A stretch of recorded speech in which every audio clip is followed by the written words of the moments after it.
কাজ করতে করতে আমার জীবনটা শেষ হয়ে গেল। তো এই যে রাজমিস্ত্রির কাজটা করতেছি, এই কাজটা যদি বাইরে করতাম নিশ্চিত আমার 500 টাকা একটা হাজিরা হতো, কিন্তু বিনামূল্যে এই যে কাজটা করতে হইতেছে আমার বাসারই। তো কিছুদিন আগে দেখছেন আমাদের বাসার যে মোটরটা নষ্ট হয়ে গেছে, নতুন করে আবার সেই মোটরের পাইপ আবার গাড়া লাগছে। তো সেই জন্য ওই পাইপটা প্লাস্টিকের থাকাতে আর কি, ওটা প্লাস্টিকের পাইপই মাটির নিচে গাড়া লাগে, তো সেটা কিছু অংশ বাইরে ছিল।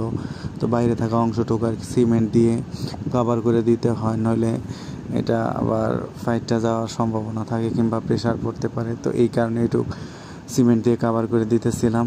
তো এই হচ্ছে আমার রাজমিস্ত্রির কাজ। তো প্রায় বাসার সব কাজই আমি করি, তো এই কাজগুলো আমি করে থাকি সচরাচর। তো সবাই যার যার বাসার কাজগুলো করে, অনেকে হয়তো ভাবে যে এই কাজগুলো আমি নিজে করব, কিন্তু আমার এগুলোতে কোনো কিছু মনে হয় না, আমার নিজের কাজ নিজে করতে ভালো লাগে। এই হচ্ছে কাজের ফাইনাল লুক। তো কেমন হয়েছে অবশ্যই আপনারা জানাবেন আমার এই কাজটা। যাই হোক, আপনারা যদি বাসায় কোনো কাজ যদি প্রয়োজন হয় অবশ্যই আমাকে কল দিবেন, আমি যে আপনাদের কাজ করে দিয়ে আসবো, কিন্তু বিনা মজুরিতে না, মজুরি দেওয়া লাগবে কিন্তু। ঠিক আছে, তো ভালো থাকবেন।